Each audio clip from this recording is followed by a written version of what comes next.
नमस्कार शेतकरी मित्रांनो, कर्जमाफीच्या संदर्भातली बळीराजाला एक दिलासा देणारी महत्त्वाची माहिती समोर आलेली आहे। मित्रांनो, 25 लाख शेतकऱ्यांच्या कर्जमाफीचा मार्ग अखेर मोकळा झालेला आहे। आता खात्यात इतके लाख रुपये जमा होणार, संपूर्ण माहिती या व्हिडिओच्या माध्यमातून समजून घेणार आहोत। त्यामुळे व्हिडिओ तुम्ही शेवटपर्यंत बघा आणि आपल्या माझी माहिती या यूट्यूब चॅनलला अजूनही सबस्क्राईब केलं असेल तर लवकरात लवकर सबस्क्राईब करा। शेतकरी मित्रांनो, मुख्यमंत्री देवेंद्र फडणवीस यांनी जाहीर केलेल्या पुण्यश्लोक अहिल्यादेवी होळकर कर्जमाफी योजनेला वेग आला। या योजनेअंतर्गत 30 सप्टेंबर 2025 पर्यंत थकीत कर्ज असलेल्या 25 लाख शेतकऱ्यांना 2 लाख रुपयांपर्यंतची कर्जमाफी मिळणार आहे। राज्यातील लाखो शेतकऱ्यांसाठी आनंदाची बातमी आहे। मुख्यमंत्री देवेंद्र फडणवीस यांनी जाहीर केलेल्या पुण्यश्लोक अहिल्यादेवी होळकर कर्जमाफी योजनेच्या अंमलबजावणीला आता वेग आला आहे। राज्यस्तरीय बँकर समितीचा सविस्तर अहवाल अंतिम टप्प्यात असून लवकरच राज्यातील सुमारे 24,73,566 थकबाकीदार शेतकऱ्यांच्या सातबाऱ्यावरील ओझं कमी होणार आहे। राज्य सरकारने या योजनेअंतर्गत 2 लाख रुपयांपर्यंतच्या कर्जमाफीची घोषणा केली आहे।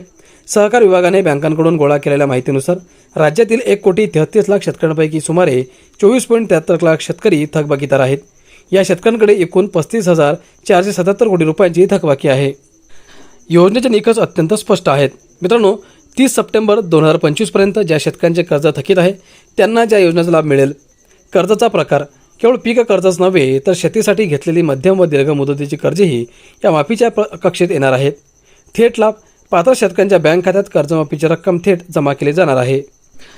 बँकर समितीच्या अहवालानुसार राज्यातील काही जिल्ह्यांमध्ये थकबाकीदारांचे प्रमाण सर्वाधिक आहे। यामध्ये प्रामुख्याने सोलापूर, पुणे, नाशिक, छत्रपती संभाजीनगर, धाराशिव, नांदेड आणि अहिल्यानगर यांसह एकूण 14 जिल्ह्यांतील शेतकऱ्यांना या निर्णयाचा मोठा आधार मिळणार आहे। पीक कर्जाच्या परतफेडीची मुदत साधारणतः 30 जूनपर्यंत असते। त्यापूर्वीच कर्जमाफीची संपूर्ण प्रक्रिया पूर्ण करून शेतकऱ्यांना दिलासा देण्याचा सरकारचा मानस आहे। सहकार विभागाच्या सूत्रांनी दिलेल्या माहितीनुसार येत्या काही दिवसातच योजनेच्या प्रत्यक्ष अंमलबजावणीची अधिकृत तारीख जाहीर केली जाईल।